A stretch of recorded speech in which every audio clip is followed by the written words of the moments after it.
ಸ್ನೇಹಿತರೆ, ನಿಮಗೆ ಗೊತ್ತಾ, ಒಂದು ದೇವಸ್ಥಾನದ ಒಳಗಡೆಯಿಂದ ಸುಗಂಧಭರಿತವಾದ ವಾಸನೆ ಬರ್ತಾ ಇರಬಹುದು ಅಂತ ಅದನ್ನು ನೋಡಲು ಹೋದ ಅಧಿಕಾರಿ ಕಾಲು ಜಾರಿ ಬಿದ್ದು ಹೆದರಿ ಒಳಗಡೆ ಓಡಿ ಬರುತ್ತಾರೆ.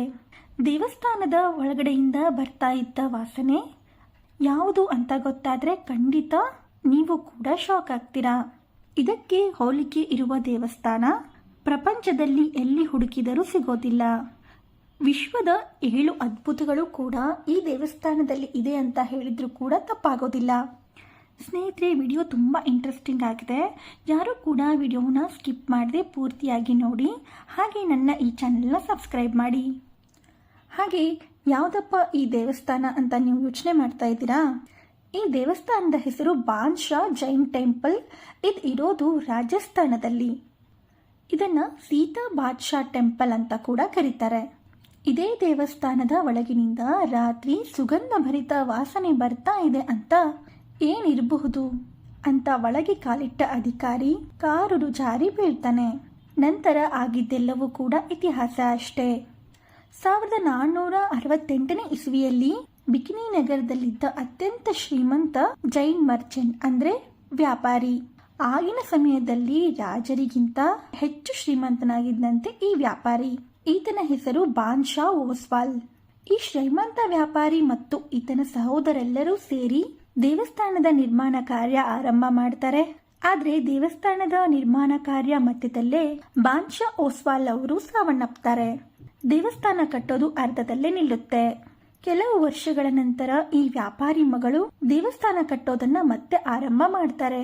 ಈ ವ್ಯಾಪಾರಿ ಸಾವನ್ನಪ್ಪಿದ ಮೇಲೆ ಸುಮಾರು 15 ವರ್ಷ ಈ ದೇವಸ್ಥಾನ ಕಟ್ಟೋದು ನಿಂತಿತ್ತು ಅಂತ ಹೇಳ್ತಾರೆ. 1514ನೇ ಇಸ್ವಿಯಲ್ಲಿ ದೇವಸ್ಥಾನ ಪೂರ್ಣಗೊಳ್ಳುತ್ತೆ. ದೇವಸ್ಥಾನದ ನಿರ್ಮಾಣ ಕಾರ್ಯ ಆರಂಭ ಆಗಿದ್ದು 1468, ಹಾಗೆ ಪೂರ್ಣಗೊಂಡಿದ್ದು 1514ರಲ್ಲಿ.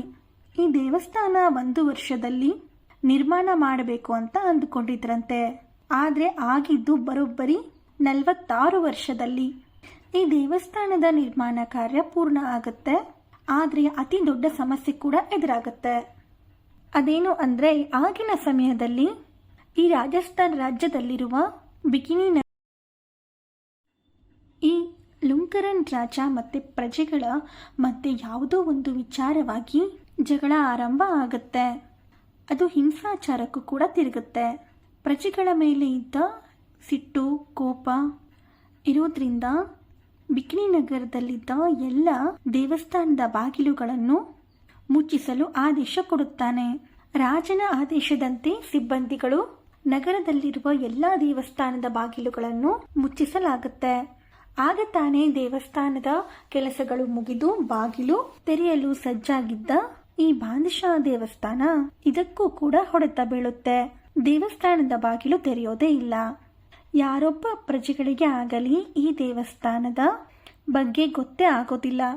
ದೇವಸ್ಥಾನದ ಒಳಗಡೆ ಇದ್ದ ಒಂದು ಅದ್ಭುತ ವಿಚಾರ ಅಲ್ಲೇ ಮಾಯವಾಗಿ ಬಿಡುತ್ತೆ.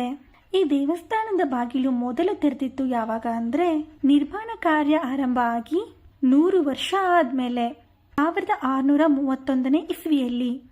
ದೇವಸ್ಥಾನ ನಿರ್ಮಾಣ ಆಗಿ 100 ವರ್ಷಕ್ಕೂ ಅಧಿಕ ದಿನಗಳ ಆದ ಮೇಲೆ ಈ ದೇವಸ್ಥಾನದ ಬಾಗಿಲು ತೆರೆಯಲಾಗುತ್ತೆ. ಈ ಸಮಯದಲ್ಲಿ ಸಾವಿರಾರು ವಲಸಿಗರು ದೇವಸ್ಥಾನದ ಸುತ್ತಮುತ್ತ ಬಿಡಾರ ಹೂಡಿರ್ತಾರೆ. ಪ್ರತಿಯೊಬ್ಬರಿಗೂ ಏನೋ ವಿಚಿತ್ರವಾದ ಅನುಭವ ಆಗುತ್ತೆ. ಅದೇನು ಅಂದರೆ, ದೇವಸ್ಥಾನದ ಒಳಗಡೆಯಿಂದ ವಾಸನೆ ಬರ್ತಾ ಇರೋದು. ಬೆಳಗ್ಗೆಯಿಂದ ರಾತ್ರಿ ತನಕ ವಾಸನೆ ಬರ್ತಾ ಇರುತ್ತೆ. ಅಷ್ಟೇ ಅಲ್ಲದೆ ದಿನದ 24 ತಾಸು ವಾಸನೆ. ದೇವಸ್ಥಾನದ ಒಳಗೆ ಹೋಗಿ ನೋಡೋದಕ್ಕೆ ಯಾರಿಗೂ ಕೂಡ ಧೈರ್ಯ ಇರಲಿಲ್ಲ. ಮತ್ತೆ 100 ವರ್ಷ ಹಿಂದೆ ರಾಜ ಕೊಟ್ಟ ತೀರ್ಪಿನ ಭಯ. 1631ನೇ ಇಸ್ವಿಯಲ್ಲಿ ಬಿಕನೀರ್ ನಗರವನ್ನು ಆಳುತ್ತಾ ಇದ್ದಿದ್ದು ರಾಜ ಕರಣ್ ಸಿಂಗ್. ದೇವಸ್ಥಾನದ ಸುತ್ತಮುತ್ತ ವಲಸೆ ಬಂದ ಪ್ರಜೆಗಳೆಲ್ಲರೂ ರಾಜ ಕರಣ್ ಸಿಂಗ್ ಬಳಿ ಹೋಗಿ ವಿನಂತಿಸಿಕೊಳ್ಳುತ್ತಾರೆ. 24 ಗಂಟೆ ಕೂಡ ಏನೋ ಒಂದು ಸುವಾಸನೆ ಬರ್ತಾ ಇದೆ, ದಯವಿಟ್ಟು ದೇವಸ್ಥಾನದ ಬಾಗಿಲು ತೆರೆದು ನೋಡಿ. ರಾಜ ಕರಣ್ ಸಿಂಗ್ಗೆ ಈ ದೇವಸ್ಥಾನದ ಬಗ್ಗೆ ಗೊತ್ತೇ ಇರೋದಿಲ್ಲ. ಲುಂಕರನ್ ಕೂಡ ಈ ದೇವಸ್ಥಾನ ಮುಚ್ಚಿಸಿದ್ದು ಅಂತ ಪ್ರಜೆಗಳು ಹೇಳಿದ ಮೇಲೆ ರಾಜನಿಗೆ ಗೊತ್ತಾಗಿರುತ್ತೆ. ರಾಜ ಕರಣ್ ಸಿಂಗ್ ಯಾವುದೋ ಪಾಳು ಬಿದ್ದಿರುವ ದೇವಸ್ಥಾನ ಇರಬಹುದು ಅಂತ ಅನ್ಕೊಂಡಿರ್ತಾನೆ. ನಂತರ ರಾಜನ ಆಜ್ಞೆಯಂತೆ ಆಸ್ಥಾನದಲ್ಲಿದ್ದ ಒಬ್ಬರು ತನಿಖಾ ಅಧಿಕಾರಿಗಳು ದೇವಸ್ಥಾನದ ಬಾಗಿಲು ತೆರೆದು ಒಳಗಡೆ ಕಾಲಿಡ್ತಾರೆ. ಜಾರಿ ಬೀಳ್ತಾರೆ. ಜಾರಿ ಹೇಗೆ ಬಿದ್ದೆ ಅಂತ ಒಳಗಡೆ ನೋಡಿದ ಕೂಡಲೇ ದೇವಸ್ಥಾನದಲ್ಲಿ ಕಾಣುತ್ತಿದ್ದ ದೃಶ್ಯವನ್ನು ನೋಡಿ ಸ್ವತಃ ತನಿಖಾ ಅಧಿಕಾರಿಗಳೇ ಹೆದರಿ ಬಿಡ್ತಾರೆ. ಅಷ್ಟೇ ಅಲ್ಲದೆ ತಕ್ಷಣ ಹೊರಗಡೆ ಬಂದು ಮತ್ತೆ ಧೈರ್ಯ ಮಾಡಿ ದೇವಸ್ಥಾನದ ಒಳಗಡೆ ಹೋಗಿ ನೋಡ್ತಾರೆ. ದೇವಸ್ಥಾನದ ಕಂಬಗಳು, ಚಾವಣಿಯಿಂದ ತುಪ್ಪದ ಹನಿಗಳು ಬೀಳುತ್ತಾ ಇರುತ್ತೆ. ಇದು ವಿಚಿತ್ರ ಅನಿಸ್ಬೋದು, ಆದರೆ 100ಕ್ಕೆ 100 ಖಂಡಿತ ಸತ್ಯ. ನಂತರ ರಾಜ ಕರಣ್ ಸಿಂಗ್ ಅವರು ಕೂಡ ದೇವಸ್ಥಾನಕ್ಕೆ ಓಡಿ ಬರ್ತಾರೆ. ದೇವಸ್ಥಾನದ ಕಂಬಗಳು, ಗೋಡೆಗಳಿಂದ ತುಪ್ಪದ ವಾಸನೆ ಹಾಗೆ ತುಪ್ಪದ ಹನಿಗಳು ಬೀಳುತ್ತಾ ಇರುವುದನ್ನು ನೋಡುತ್ತಾರೆ. ಹಾಗೆ ಇದಕ್ಕೆ ಕಾರಣ ಏನಿರಬಹುದು ಅನ್ನೋದು ಗೊತ್ತಾಗಬೇಕು ಅಂತ ತನಿಖಾಧಿಕಾರಿಗಳಿಗೆ ಆದೇಶವನ್ನು ಕೊಡುತ್ತಾರೆ. 100 ವರ್ಷಗಳ ಹಿಂದೆ ಬಾಂದಶಾ ಎಂಬುವ ವ್ಯಾಪಾರಿ ಈ ದೇವಸ್ಥಾನ ನಿರ್ಮಾಣ ಮಾಡಿದ್ದಾರೆ. ಆದರೆ ಯಾವುದರಿಂದ ಈ ದೇವಸ್ಥಾನ ನಿರ್ಮಾಣ ಆಗಿದೆ ಅಂತ ಗೊತ್ತಾಗಿ ಸ್ವತಃ ರಾಜನೇ ಕೂಡ ಶಾಕ್ ಆಗ್ತಾರೆ.